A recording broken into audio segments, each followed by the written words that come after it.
Esta é Volta Redonda, berço de nações indígenas como Puris e Acaris, assim denominada em consequência da curva do rio Paraíba do Sul. Naquele tempo, apenas um povoado chamado de Santo Antônio de Volta Redonda, que depois, pleiteado pelos moradores, foi elevado à categoria de freguesia, para alguns anos mais tarde se estabelecer definitivamente como 8º distrito de Barra Mansa.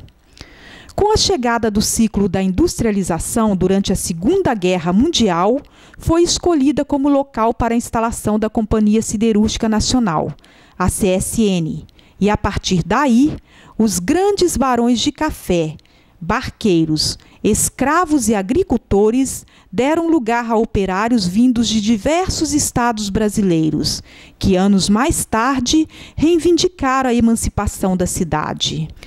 Mas muitas marchas políticas foram necessárias para que se atingisse esse objetivo.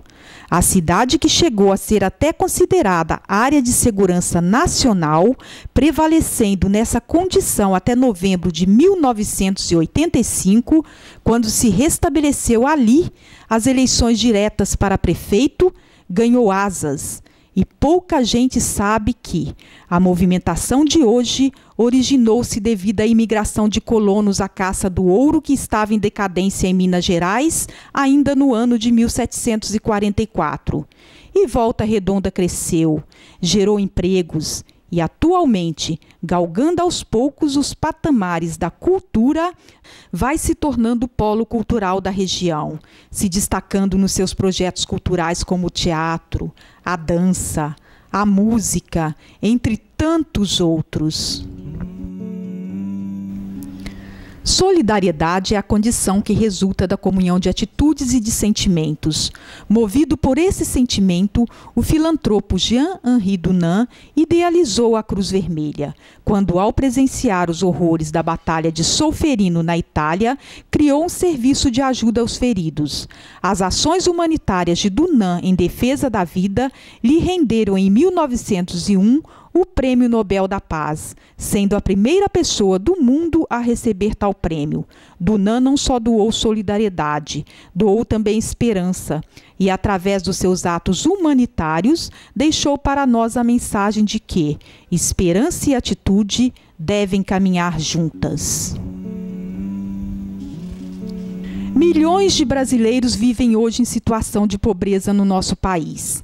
Tentando compreender os processos sociais que criam essa distância entre pobres e ricos, a Cruz Vermelha de Volta Redonda, através do seu projeto de mapeamento da extrema pobreza, pesquisou a situação atual das famílias pobres da cidade, expandindo a sua busca para cidades vizinhas, a fim de se observar os processos de pauperização, bem como refletir sobre as desigualdades dessas famílias sem acesso à educação, saúde, saneamento básico ou assistência social. Através da análise dos dados da pesquisa, foi observado o baixo nível de escolaridade, a falta do acesso à creche, as próprias famílias, a falta desse acompanhamento socioassistencial dessa comunidade. E foi apontado pelos próprios moradores dos bairros como vulnerabilidade social, a dependência química, o desemprego, a questão do transporte público, a má qualidade da prestação na saúde, essas questões. Nós temos vivido atualmente um tempo em que o patriotismo se encontra na veia dos brasileiros. As pessoas têm que ser reconhecidas enquanto cidadãs e elas têm ido em busca de seus direitos através das manifestações que nós temos visto. E elas estão buscando que os nossos representantes no governo, que os governadores, que os representantes do Estado, eles façam de forma mais eficaz com que essas políticas de fato funcionem.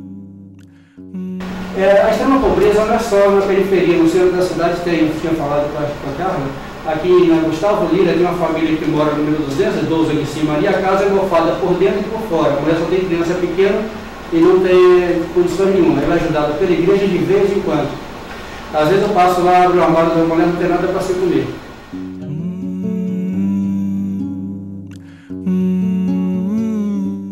A extrema pobreza é caracterizada pelas famílias com renda per capita de até R$ 70 mensais, sem acesso a elementos básicos e essenciais para a qualidade de vida.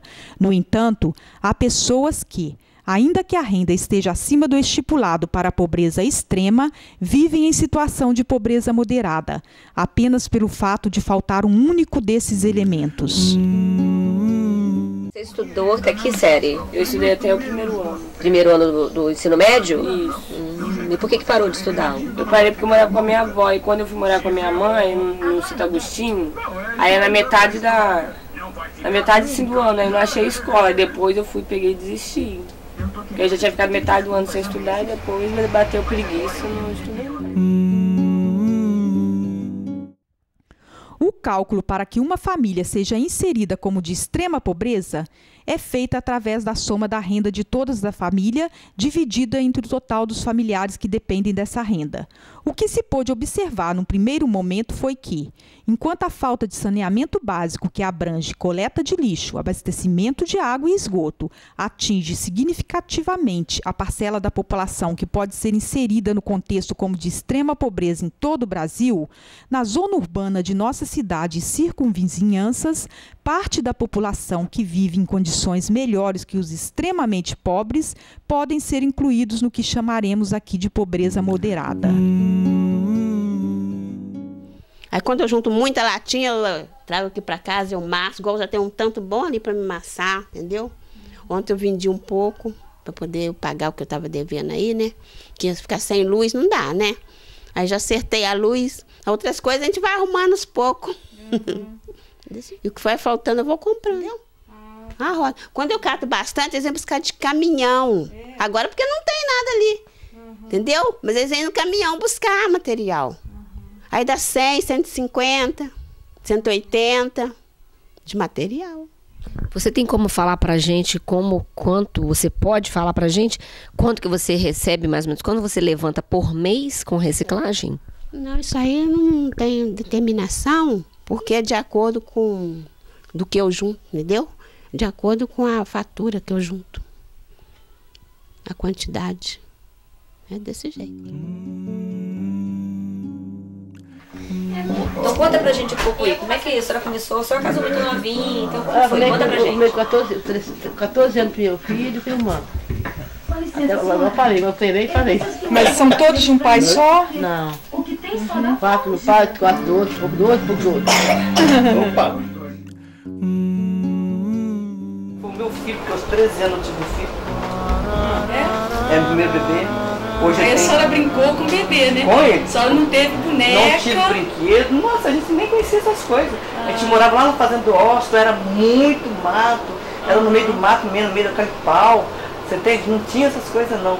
Então quando, aos 12 anos de idade que eu fiz besteira, fez a besteira? A senhora ficou grávida com 12 anos de idade? 12 para 13 anos. É mesmo? Aí meu filho tem 42 anos hoje.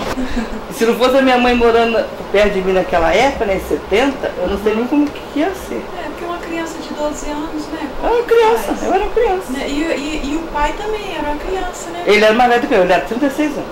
Ele tinha 36 anos. 36 anos? É. E eu, tá? Então foi uma coisa que realmente não era pra... realmente hoje em dia ele teria foi ido abuso preso, mesmo. né? Não, a gente casou. A mãe casou. Casar com ele? A mãe casou, ou casava e ia pro orfanato. E naquela época, se fosse pro orfanato, a gente saía só com 25 anos de idade. Nossa, mas o casamento de você chegou a durar? Não, durou 2 anos. Casei depois que eu engravidei, mas não foi logo de cara não. Então ainda teve ainda uns 5 meses ainda, você entende? Não estava grávida não. Aí que a minha mãe descobriu, minha mãe mandou escolher. Ou casasse com ele, e na época era o Fusquinha da polícia. Você lembra que Fusquinha? Na época era naquele carro que a gente foi para casar. Ou casava ou ia pro orfanato. Veio o Marcos, aí no terceiro filho, que é o Marcos, ele me largou. Nossa, em 2 anos você teve 3 filhos. Aí ele pegou, foi embora e eu fiquei com a minha mãe. Aí criei meus filhos sozinho, graças a Deus. E quando eu fui criança, eu vivi muito tempo na roça e eu nunca tive um brinquedo. Que hoje, então, eu me propus a fazer esse trabalho, então eu procuro se organizar melhor, tá, as coisas, né? E muitas vezes as pessoas não dão muita importância às coisas que vêm pra cá, mas quem vai receber realmente vai ficar muito feliz. Com certeza. Tá?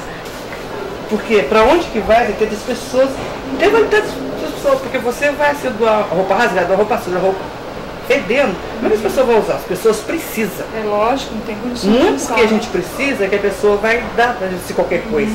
É verdade. Né? Então eu não concordo, tudo isso que eu faço aqui eu procuro fazer bem, melhor. Eu gosto de fazer esse trabalho, tem que gostar de fazer, tá? Eu gosto de fazer.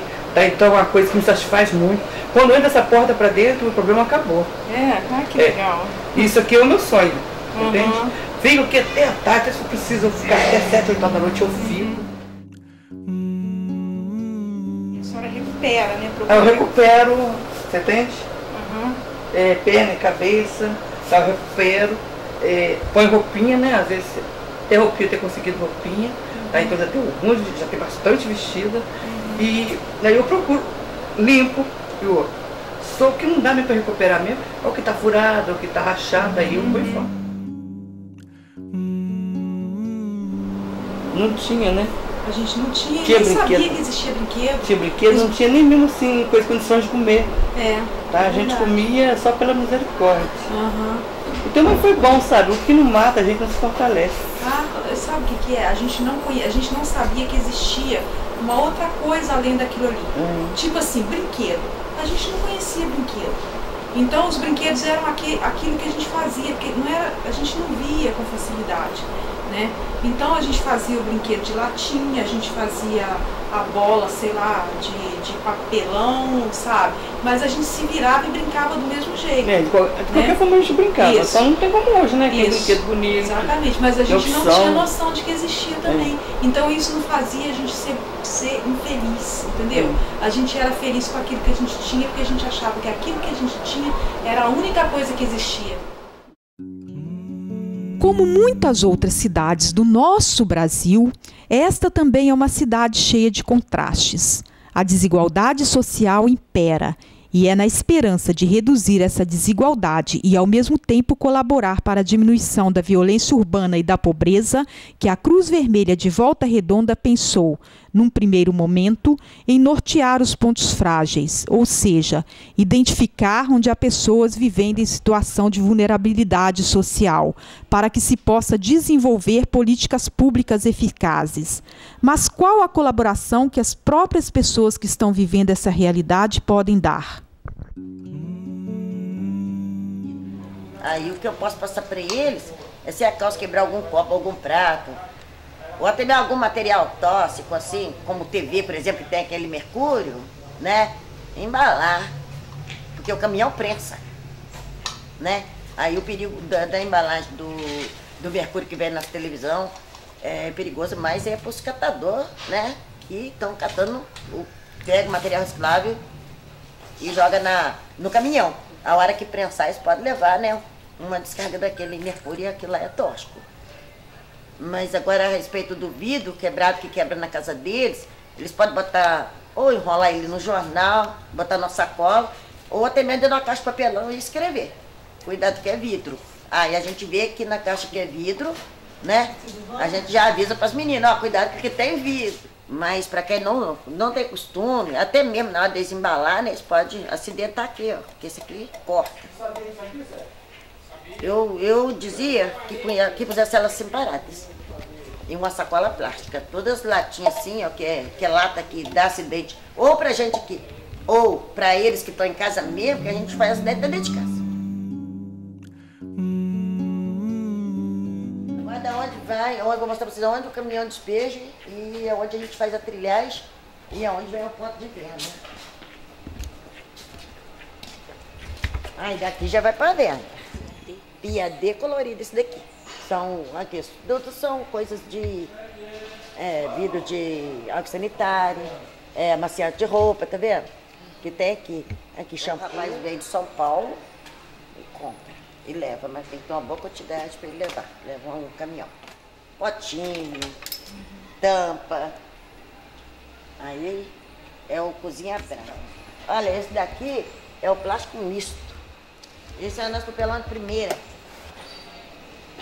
É o que mais rende o nosso pagamento, esse daqui, porque esse aqui dá 200, 300 quilos cada fardo desse. Papelão de segunda, porque é só coisas miúdas. Como é que fala? Caixinha de remédio, sabão em pó, entendeu?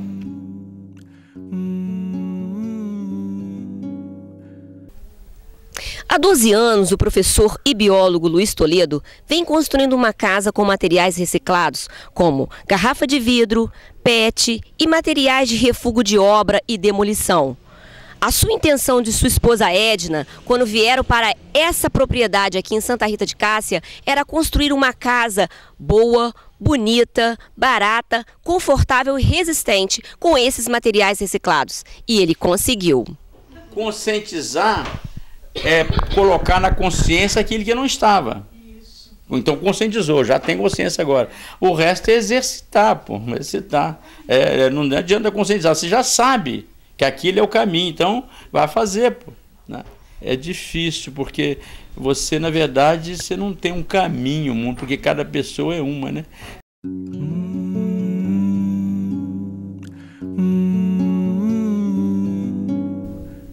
Esta é uma estação de tratamento de esgoto doméstico, projetada por ele. Todo o esgoto da casa é tratado aqui. E a gente observa que não tem cheiro, não tem e até embeleza o espaço da casa. Inclusive tem peixes aqui dentro que ajudam. Mas com relação a se fosse possível, a gente construiria uma casa para um indivíduo muito boa e barata, né? E casa boa mesmo, essa aqui é boa. Esta é uma parede toda feita de PET. É interessante que não tem água, não tem areia dentro dela.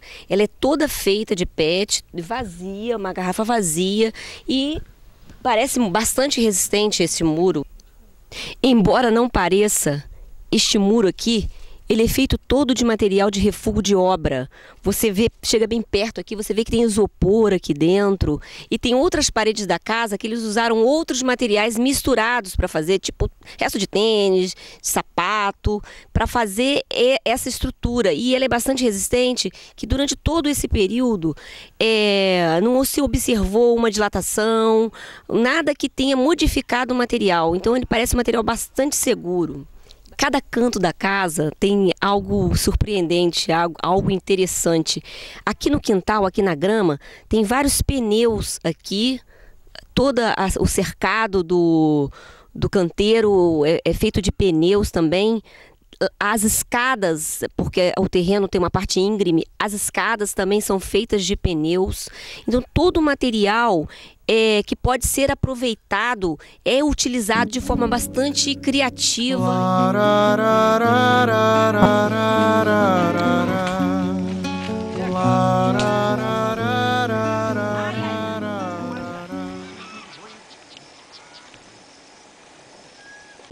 Para chegar até a sua residência, Dona Jovina enfrenta um caminho de 2 quilômetros, formado por trilhas, subidas muito íngremes, caminhos que somente os animais, cavalos e o gado percorrem. Ela faz esse caminho cerca de 2 vezes por semana para chegar até a cidade.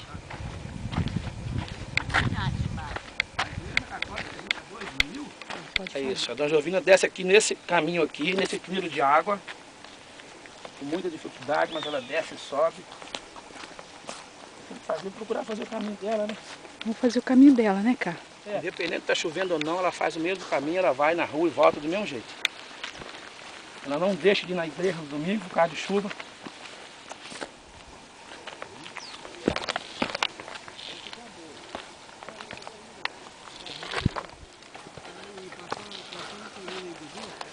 A Dona Jovina, quando chega aqui, ela atravessa aqui nessa... Antigamente não tinha isso aqui não, era manilha só, né? Agora fizeram isso aqui. Quando a água está passando por cima, ela passa assim mesmo, porque ela tem que ir na igreja. Ela não pode deixar de ir na igreja, ir na rua. Mas ela passa assim mesmo, entendeu? Passa descalço. Quando está chovendo, quando está cheio d'água, está cheio. Entendeu? Ela passa. Isso aí para ela não é obstáculo, não. Muitos habitantes de zonas rurais migraram para as cidades a fim de escaparem da pobreza rural e das várias dificuldades inerentes a ela. Mas ainda hoje, grande parte da população continua enfrentando a zona rural, mesmo com todas as dificuldades como o acesso à escola, ao médico, à luz elétrica, entre outros. No Brasil consta que quase 25% deles vivem em situação de pobreza extrema. Entretanto, podemos constatar que neste mesmo local, onde a miséria prospera, a riqueza também é gerada. As mesmas mãos que produzem a soja, o café, as frutas, o algodão, o milho e a carne, suficientes para alimentar todo o país e ainda parte de outros, muitas vezes são aquelas que miseravelmente imploram por um pedaço de pão. É a riqueza alimentando uma dívida social que parece não ter fim, ainda com toda a ascendência social e econômica dos últimos anos. No norte e no nordeste do país, pela baixa produção dos produtores rurais mais pobres, em decorrência de fatores climáticos desfavoráveis, a colheita é destinada apenas para o consumo da família e, na maioria das vezes, a seca não deixa sobras nem para consumo próprio, levando-os a viver uma situação de fome. Muitos tentam migrar para outras regiões, mas os rendimentos percebidos e as condições de trabalho precárias não os tiram da situação de vulnerabilidade, ainda que muitas vezes os coloquem, os que dão sorte, numa situação um pouco acima da extrema pobreza. As tecnologias modernas e as relações precárias de trabalho tiraram dos camponeses seu meio de vida, desempregando-os, urbanizando exacerbadamente as cidades e esvaziando o espaço rural. Mesmo assim, Dona Jovina e seus filhos ficaram. Ali, há todos os elementos relacionados à pobreza: falta de energia elétrica, dificuldade de acesso, mas em contrapartida, uma casa de harmonia, um lugar de paz onde se ouve o barulho do vento, o som do silêncio. Liberdade é o que qualifica a independência do ser humano. Podemos qualificar essas pessoas de livres? Diante disso, questiono. É isso que queremos que continue acontecendo em pleno século XXI? Emerson Valentim dos Santos e Ana Paula Neiva Duarte não conseguem um emprego em consequência da baixa escolaridade. Muitos são os motivos que levam as pessoas, principalmente os jovens, a não completarem seus estudos. Pode ser a fome ou as dificuldades no aprendizado, que muitas das vezes não são identificadas nem pela família, nem pela escola. Maria complementa sua renda de pensionista com a venda de materiais recicláveis que recolhe nas ruas. Ela não tem ideia de quanto arrecada. O dinheiro que entra, ela paga as contas mais importantes, como água, luz ou a compra de alimentos. Muitos desses materiais recolhidos poderiam ser utilizados na obra de reforma de sua casa, feita com grande sacrifício, se Maria tivesse acesso a informações sobre como aplicar resíduos sólidos na construção civil. Maria desconhece o potencial de geração de renda de seu trabalho. A família de Margarete enfrenta várias situações de vulnerabilidade, como, por exemplo, no que tange a alimentação para 6 crianças, entre filhos e netos. Sua filha Janaína, de 24 anos, mãe de 6 crianças que moram com ela, não trabalha por não conseguir vagas em creches para os filhos. Fátima, cooperada da Folha Verde, tem uma renda mensal de aproximadamente um salário mínimo. A diferença do trabalhador cooperado em relação ao catador de rua é que o material vai até a cooperativa. Quanto mais chegar, maior será o ganho deles, enquanto que o catador de rua precisa ir a campo para garantir o seu ganho. As cooperativas de catadores de lixo reciclável têm se mostrado excelente alternativa para o problema do volume excessivo de lixo. No entanto, necessitam de uma gestão participativa que garanta a autonomia dos cooperados, além de uma gestão administrativa e ambiental que cuide da organização e da saúde dos trabalhadores. O Brasil tem um déficit habitacional de 23 milhões de moradias. Pensando nisso, o professor Luiz teve a iniciativa de construir esta casa, mas esbarrou muitas vezes na resistência de profissionais em aprender a lidar com esse material alternativo. Ele criou o projeto Lixo Zero, a fim de mostrar que é possível dar um destino nobre a todo resíduo produzido em uma residência, sem a necessidade de destinar para a coleta tradicional do lixo realizada em nossas cidades. O lixo orgânico é depositado em uma decomposteira idealizada por ele, sistema patenteado de decomposição contínua por areação espontânea e que se transforma em humus. Dona Jovina Arouca Alves tem 75 anos e nasceu em Conservatória, distrito de Valença, Rio de Janeiro. Com 4 meses de idade, veio com a família morar em uma área rural em São José do Turvo, distrito de Barra do Piraí. Caçula de uma família de 12 irmãos, sempre morou nessa localidade. Casou-se muito nova e, desde então, mora nesta casa há mais de 55 anos. Apesar de não ser uma pessoa letrada, demonstra grande sabedoria acumulada ao longo de sua vida. Nós vamos conhecer a história da Dona Jovina, que mora aqui no São José do Turvo, numa área rural. Ela vai contar um pouco da sua história, as dificuldades que ela enfrenta. Como que é um pouco a senhora, quais as dificuldades que a senhora enfrenta? Como que é a vida da senhora que é tão longe? A gente chegou aqui, a gente viu que tem certas dificuldades no caminho, né? Deus da gente, vai lutando com Deus e vai indo. Mas a senhora estudou assim, com o professor que vinha em casa ou não? Eu nunca estudei. Eu não sei nada. Meu documento é tudo analfabeto. Só esses meus filhos estudou. Esses 2 estudou um pouco aqui. E depois o Tonho pegou trabalhar também, né? Para descer lá no Peixinho Dourado e voltar de noite. Dona Jovina, a gente sabe que aqui não tem energia elétrica, não tem luz. Então a gente sabe que a senhora não tem televisão, né? Tem telefone. Como que a senhora fica sabendo das informações, das coisas que acontecem lá fora? Como que a senhora fica sabendo dessas informações? No rádio Pia, vendo. A senhora sabe que no Brasil, no momento atual, as pessoas estão indo para a rua, fazendo manifestações. A senhora já está sabendo sobre isso? Aí a gente, quando liga o rádio, que na hora do programa que eles falam, a gente escuta. E o que a senhora pensa a respeito disso? O que a senhora pensa a respeito dessas notícias que a senhora está sabendo? Eu fico pensando, né, assim, o que será que vai acontecer no mundo, nesse mundo de Deus, né? Não podia ter uma paz, uma tranquilidade para todo mundo, né? E Dona Jovina tem razão. No fundo é tudo que nós buscamos: paz. O caminho mais curto para se chegar a ela? Segurança, saúde e educação. Requisitos básicos para a qualidade e dignidade de vida. Liberdade. Eu sou como a garça triste que vive à beira do rio. As orvalhadas da noite me fazem tremer de frio. Me fazem tremer de frio como os juncos na lagoa.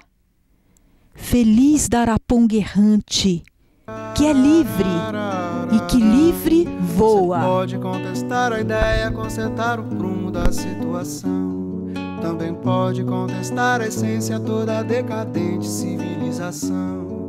Diga isso, outro diga aquilo, separar o joio do trigo e do pão.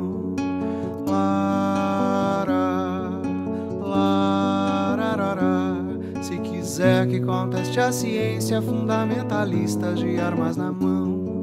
Você pode ser Jordano Bruno, traçando seu rumo frente à Inquisição. Também pode contestar o trono, o mundo é um cão sem dono, sarnento e ladrão.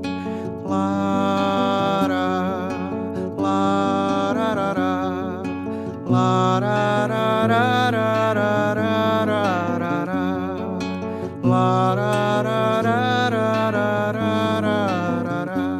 Quer falar do seu cotidiano, mudanças de plano, me preste atenção. Talvez possa explicar de onde que soprou a brisa da inspiração. Tantas portas já foram fechadas, outras são fachadas, nunca se abrirão. Lara, lararara. Quer em prosa, então disfarça a rima, conte a sua sina na televisão. Siga em frente, use o seu anima, avante pra cima, continuação. Seja essa ou aquela menina, não desfaça ainda, essa é a questão.